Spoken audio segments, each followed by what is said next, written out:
O frio da noite ainda não tinha chegado, mas o friozinho do entardecer já se fazia sentir no ar. Na cidade de São Paulo, o sol se pôs há pouco mais de uma hora, deixando o céu tingido de um azul escuro e profundo. Era o exato momento em que as luzes dos arranha-céus corporativos se acendiam com uma intensidade quase agressiva, como querendo mostrar quem dominava a paisagem. Do 22º andar, Dr. Ricardo Albuquerque descia no elevador particular de seu império. O metal polido do elevador refletia a imagem de um homem que era sinônimo de poder. Terno sob medida, relógio que custava o equivalente a um apartamento e uma expressão de concentração que não o abandonava nem com anestesia. Acabara de sair de uma reunião que, para ser direto, lhe garantia um lucro de vários milhões de reais. Ele estava no topo e sabia disso. Ao sair do prédio para a rua, o ar fresco bateu em seu rosto. A limusine preta, um tanque blindado disfarçado de carro de luxo, esperava a poucos metros. Atrás dele, como sombras leais, vinham seus 4 guarda-costas pessoais, tipos fortes, vestidos de preto e com aquele olhar de quem não teme nada. João, Mateus, Diego e Sérgio eram seus nomes, e Dr. Ricardo confiava neles com uma confiança cega, daquelas que só o dinheiro bem investido em segurança pode dar. Os 4 homens haviam parado um pouco, conversando em voz baixa, e, embora não parecessem, estavam em estado de alerta. Dr. Ricardo já ia dar o passo em direção à porta aberta de seu carro, quando uma voz, apenas um sussurro no tumulto da rua, o deteve abruptamente. "Senhor, não entre naquele carro." Dr. Ricardo Albuquerque parou sua caminhada, confuso. Virou-se para ver quem havia lhe falado com tamanha audácia. Bem à sua frente, parada com uma firmeza que não correspondia ao seu tamanho, estava uma menina. Não tinha mais de 7 anos, vestia um suéter verde jade e o olhava com uma seriedade que lhe causou um arrepio que percorreu da nuca aos calcanhares. "O que você disse, minha flor?" perguntou Dr. Ricardo, inclinando-se levemente. Sua voz, acostumada a dar ordens e fechar negócios, soou estranhamente suave. A menina, que se chamava Helena, não piscou. Seus olhos escuros estavam fixos nos dele, sem medo, apenas com uma urgência quase palpável. "Eles disseram que o seu carro vai explodir", repetiu Helena, apontando com um movimento discreto da cabeça para os 4 guardas que estavam atrás dele. Ela disse em um português perfeitamente claro, mas com uma convicção que era o que realmente o desestabilizava. Dr. Ricardo franziu a testa, o gesto de incredulidade lutando contra seu instinto de empresário, aquele que estava sempre pronto para detectar a traição. Atrás dele, João, Mateus, Diego e Sérgio continuavam sua conversa. Pareciam relaxados, ou pelo menos era o que queriam aparentar. "Do que você está falando? Quem são eles?" perguntou Dr. Ricardo, abaixando ainda mais a voz para que ninguém mais ouvisse. Helena apertou seus pequenos punhos e repetiu, desta vez com uma firmeza que arrepiou o Dr. Ricardo. "Eu os escutei, senhor. Eles estavam falando em chinês. Disseram que seu carro vai explodir assim que o senhor tentar ligá-lo." O silêncio que caiu entre os dois pesou como chumbo. Dr. Ricardo sabia chinês básico, o suficiente para fechar negócios na Ásia, mas jamais imaginaria que uma menina desconhecida na rua pudesse entender conversas que ele mesmo mal decifraria com grande esforço. Ele não conseguia entender a razão, mas algo dentro dele, aquela voz interna que o salvara muitas vezes no mundo dos negócios, gritava que ele não podia ignorar aquela pequena. Seus olhos não tinham o medo de quem mente, mas a urgência de quem diz uma verdade que queima. "Espera um pouco, como você sabe chinês?" perguntou Dr. Ricardo. "Minha avó, Dona Carmen, me ensinou. Ela morou muito tempo em Hong Kong", respondeu Helena com simplicidade. E eles estavam falando muito rápido, como se não quisessem que ninguém entendesse. Mas eu entendi. Disseram que vão esperar o barulho, que depois disso tudo será um caos e que ninguém vai desconfiar deles. Disseram que já está pronto. O peito de Dr. Ricardo encolheu como uma corda de violão. Virou-se disfarçadamente para seus guardas, que agora fingiam vigiar a porta principal com uma concentração exagerada. Cada fibra de seu ser, acostumado às traições no mundo corporativo, gritava que o que a menina dizia era uma possibilidade real, por mais absurda que parecesse. Olha, mocinha, você tem ideia do peso do que está falando? Perguntou ele seriamente. Sim, respondeu ela sem piscar. Não entre naquele carro, por favor, senhor. O ar ficou denso, pesado. Dr. Ricardo Albuquerque engoliu em seco, tentando manter a compostura. Há anos ele vivia cercado por segurança particular, homens que juravam protegê-lo com a própria vida. Mas esse aviso o desestabilizou como nunca antes. Um passo em falso e tudo acabaria. Rapidamente, deu um passo para trás, posicionando-se levemente atrás de Helena, como se ela fosse seu escudo. E com voz firme, chamou seu assistente. Javier, por favor, venha até aqui. Javier, um homem jovem, eficiente e sempre apressado, aproximou-se imediatamente. Dr. Ricardo nem olhou para seus guardas, mas sentia os olhos deles em cima, como se soubessem que algo muito importante, havia vazado. Inclinou-se novamente para a menina, sua voz agora um sussurro quase inaudível. Escuta bem, Helena. Se o que você diz é verdade, você está em um perigo gravíssimo. Eles não vão permitir que alguém os descubra. A menina apertou os lábios com uma maturidade que não lhe correspondia. Não me importo, senhor. Minha avó sempre me disse que, se eu pudesse ajudar alguém a não morrer, eu deveria falar. Que calar algo ruim é como ajudar a acontecer.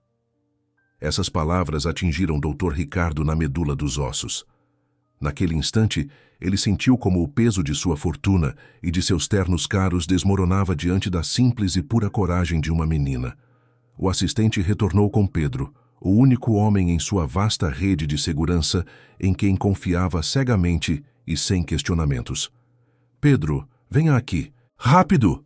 Ordenou Dr. Ricardo em voz baixa, sem tirar os olhos dos 4 guardas que, ao ver Pedro, trocaram olhares curtos.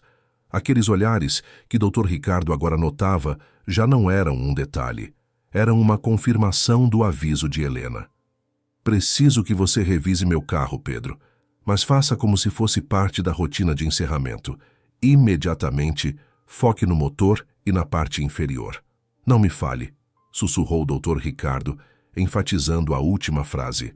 Pedro, experiente em 1000 batalhas de segurança, captou a urgência e a seriedade nos olhos de seu chefe. Assentiu, com o rosto inexpressivo, e caminhou em direção à limusine estacionada a poucos metros. Os guardas o observaram, tensos, sem parar de falar entre si em frases curtas e em outro idioma, que Dr. Ricardo sabia perfeitamente que não era português. O coração do empresário acelerou. Algo estava prestes a explodir, literalmente ou não. Helena agarrou-se ao seu paletó com suas pequenas mãos e, pela primeira vez em muitos anos, Dr. Ricardo, o homem que dominava salas inteiras, sentiu um medo real, um terror frio que vinha da traição. De repente, um dos guardas, o que se chamava João, adiantou-se forçando um sorriso que não alcançava seus olhos. Dr. Albuquerque, o carro está pronto. Precisamos ir agora. Não é bom demorar aqui. A cidade é perigosa a estas horas. Dr. Ricardo respirou fundo. Seu olhar alternava entre a menina que não o soltava e o guarda que o pressionava. Ele não podia confirmar nada ainda, mas se desse um passo em falso, talvez fosse o último. E justo naquele instante, a tensão atingiu um pico insuportável. Pedro, da parte dianteira do carro, levantou a mão com um gesto alarmante que só Dr. Ricardo conseguiu entender. Era o sinal. Era a confirmação da menina. A verdade acabara de explodir sem fazer barulho. Os guardas viraram-se abruptamente para Pedro. Helena puxou o paletó de Dr. Ricardo com desespero. O destino estava prestes a ser decidido. O gesto de Pedro, com a mão levantada em sinal de alarme do capô da limusine, foi como um balde de água gelada no rosto de todos. Na linguagem silenciosa da segurança, era o grito mais alto. Perigo iminente! Os 4 guardas reagiram em uma fração de segundo, mas o fizeram com uma sincronia que só tem aqueles que já estão combinados. Suas cabeças viraram para Pedro, e o sorriso forçado de João, que havia pressionado o Dr. Ricardo para ir embora, desapareceu de seu rosto, deixando uma expressão de pura raiva. Dr. Ricardo Albuquerque sentiu um vazio no estômago. A lealdade havia sido quebrada. A menina Helena continuava agarrada ao seu paletó, seu pequeno corpo tremendo, mas seus olhos permaneciam fixos e firmes. Pedro, o homem de confiança, não hesitou. Endireitou as costas e gritou com voz forte e clara para que o pessoal de segurança do prédio, que já estava perto, ouvisse tudo. Dr. Albuquerque, não se aproxime. Há um dispositivo no motor. O silêncio se partiu em pedaços. Os guardas que sussurravam em chinês se olharam com um terror contido, sabendo que haviam sido descobertos da pior maneira possível. João, o líder não oficial, tentou recuperar o controle com uma atuação desesperada, forçando um sorriso nervoso e dando um passo à frente. Deve ser um engano, chefe. Eu mesmo revisei tudo. É só uma falha na fiação. Deixe-nos consertar e vamos embora agora. Dr. Ricardo o encarou com uma dureza que não usava há anos, uma frieza que gelava o sangue, digna do tubarão que era nas altas finanças. Engano, você diz? Disparou, sua voz firme como uma laje de mármore. Então, explique-me por que Pedro, o único homem em quem confio cegamente, me diz o contrário. Explique-me por que uma menina teve a decência de me avisar da sua infâmia.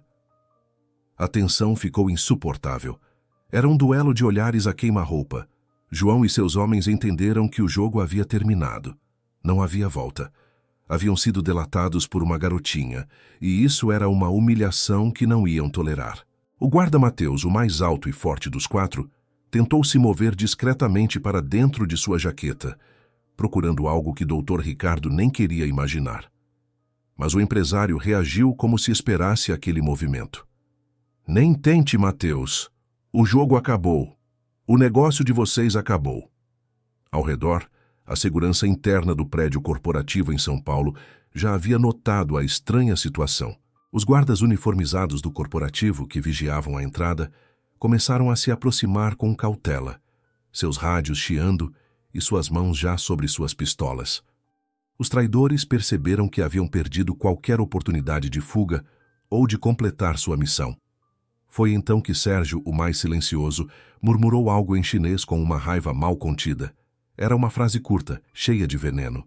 Helena, a menina que continuava segurando o paletó de Dr. Ricardo com suas pequenas mãos, ouviu a frase e, sem hesitar nem por um segundo, tornou-se a tradutora de sua própria sentença.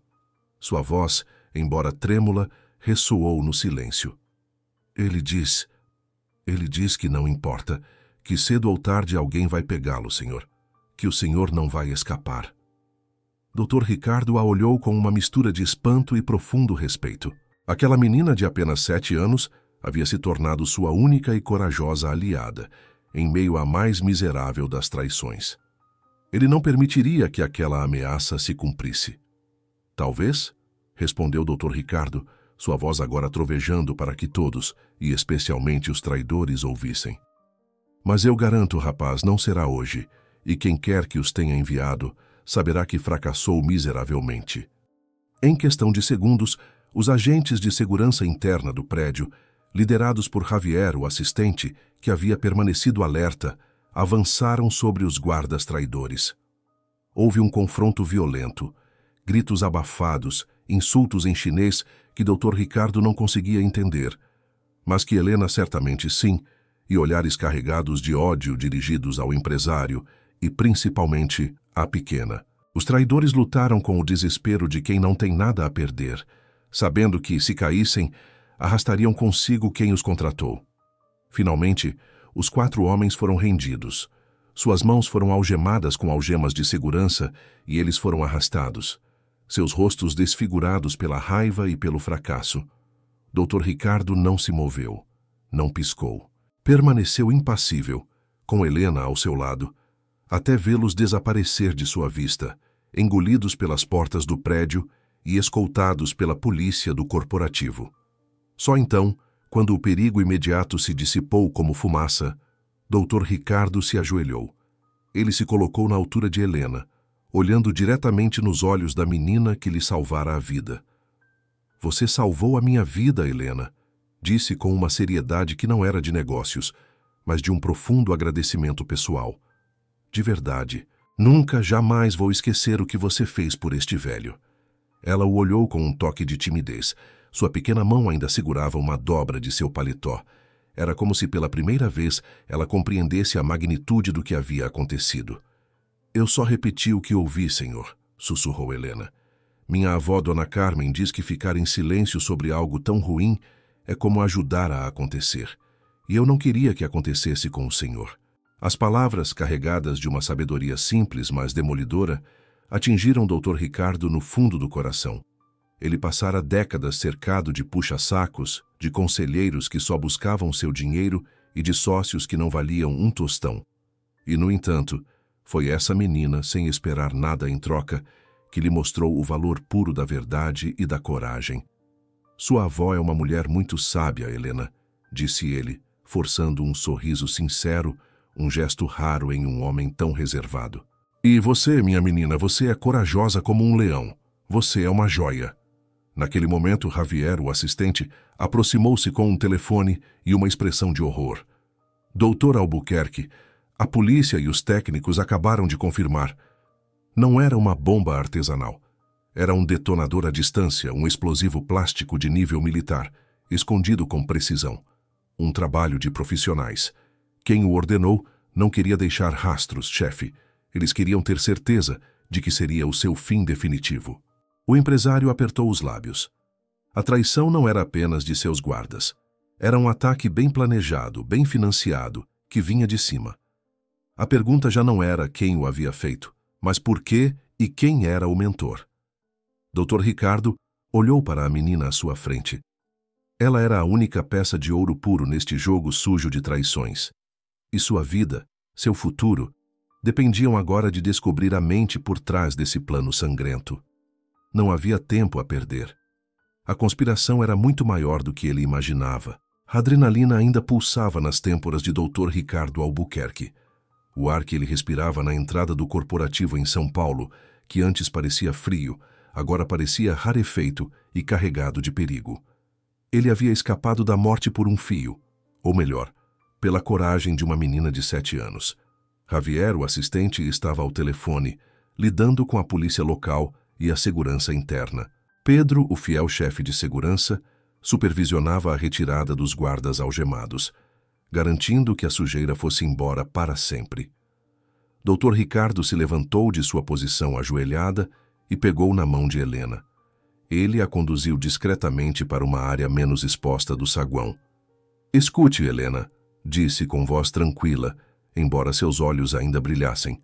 Preciso que você me diga tudo.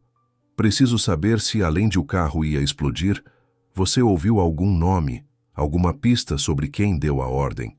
Helena, que havia passado do terror para a proteção, encolheu os ombros pensativa. Eles falavam muito rápido, senhor, como quando minha avó tem pressa para eu colocar as tortilhas para não queimarem. Ela fez uma pausa. Mas sim, houve uma parte. O mais irritado, o que se chama João, disse algo. O que ele disse, minha menina?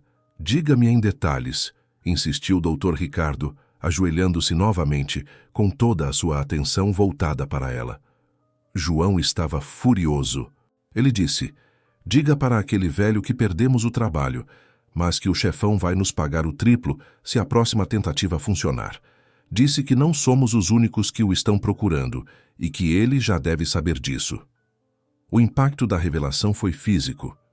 O chefão. Dr. Ricardo fechou os olhos por um instante, sentindo como a engrenagem do negócio se conectava com a traição. O chefão. O apelido lhe trouxe a lembrança de Carlos Drummond, seu arquirrival no setor imobiliário e tecnológico, um homem sem escrúpulos que vinha perdendo milhões em uma guerra de ofertas impiedosa contra Dr. Ricardo. Drummond era conhecido por seus métodos sujos, sua ambição desmedida e, principalmente, por sua rede de contatos obscuros no exterior. Usar 4 guardas chineses não era um gasto para ele, era um investimento. Obrigado, Helena. Você é incrível, murmurou o Dr. Ricardo. Justo naquele momento, Pedro retornou, seu rosto sombrio. Chefe, nós os entregamos à polícia interna. 3 deles são ex-militares. E sim, eles tinham rádios e coordenadas de um ponto de encontro, provavelmente com o contato que os pagaria assim que vissem as notícias na TV. Já sei, Pedro. O mentor é o chefão Carlos Drummond, afirmou Dr. Ricardo, a fúria contida em cada sílaba. Este não é mais um problema de segurança, é uma guerra. A revelação de que um inimigo de negócios tão poderoso estava por trás da conspiração elevou a história de um simples ato de traição a um thriller de alto risco. Precisamos nos mover imediatamente, chefe, antes que Drummond saiba que eles falharam e que o senhor está vivo. Se ele sabia onde e quando o senhor sairia, ele tem olhos em todos os lugares, urgiu Pedro. Você tem toda a razão. Javier, ligue para a frota de segurança. Preciso de um carro de translado que não esteja registrado em meu nome e uma equipe de contravigilância imediatamente. Que preparem o refúgio A no campo agora. O assistente, mais branco que um lençol, assentiu e se afastou para executar as ordens. Dr. Ricardo se voltou para Pedro, a única pessoa que havia passado no teste de lealdade naquela noite. Pedro, seu carro pessoal, aquele que não tem GPS nem rastreamento. Vamos usá-lo para nos mover. E antes de tudo, temos uma prioridade. Ele olhou para Helena, que continuava segurando sua mão com firmeza. Temos que levar Helena e sua avó para um lugar seguro, rápido. Se o chefão souber que seu plano falhou, a primeira pessoa que ele vai procurar é a menina que o frustrou. Ela agora é a testemunha mais importante e um alvo. Helena encolheu os ombros com bravura, mas seus olhos mostravam cansaço. Minha avó não mora longe, senhor. Temos um pequeno apartamento aqui perto da Sé, com a dona Carmen. Ela está esperando que eu leve o leite para ela. A inocência de seu comentário, o contraste entre uma missão de assassinato e um simples encargo de levar leite, quase fez Dr. Ricardo sorrir. Vamos buscar sua avó, Helena, mas não vamos mais comprar leite, disse com uma voz cheia de determinação. O empresário, junto com seu chefe de segurança Pedro e a pequena Helena, seguiram para a rua lateral, evitando a comoção principal, onde a polícia e os peritos já começavam a trabalhar no carro danificado. Enquanto caminhavam, Dr. Ricardo não pôde deixar de pensar. Carlos Drummond, o chefão, havia passado dos limites. A traição de seus guardas era grave, mas uma tentativa de assassinato com explosivos na capital de São Paulo já era coisa de traficantes ou mafiosos. A travessia para o humilde apartamento de Helena foi tensa. Pedro dirigia o carro de forma errática e rápida, certificando-se de que ninguém o seguia. Dr. Ricardo olhava pelo retrovisor. A noite de São Paulo, uma cidade linda, agora parecia um labirinto cheio de armadilhas. Chegaram ao prédio antigo. Dr. Ricardo subiu com Helena. Ao entrar, encontraram Dona Carmen, uma senhora de rosto marcado e olhos brilhantes, sentada em uma cadeira de madeira. Ela estava tecendo com a calma de quem já viu muitas coisas na vida. Helena, você demorou, minha menina. Pensei que já tinha ido brincar com os cachorros do parque. E quem é este senhor tão elegante? Disse Dona Carmen, observando o empresário com curiosidade. Helena correu para abraçar a avó, sussurrando algo em seu ouvido. Dona Carmen ouviu atentamente e, ao terminar, olhou para Dr. Ricardo com uma seriedade idêntica à de sua neta. Dr. Ricardo se adiantou. Dona Carmen, sua neta, não só salvou a minha vida, como nos alertou de uma conspiração que buscava me matar. Os traidores são meus próprios guardas, enviados por um homem muito perigoso. Agora mesmo, a vida de Helena corre um grande risco. Dona Carmen assentiu lentamente, sem se surpreender muito. Sempre soube que o dom da minha neta para os idiomas era um presente, não uma maldição. Se ela falou, fez o certo.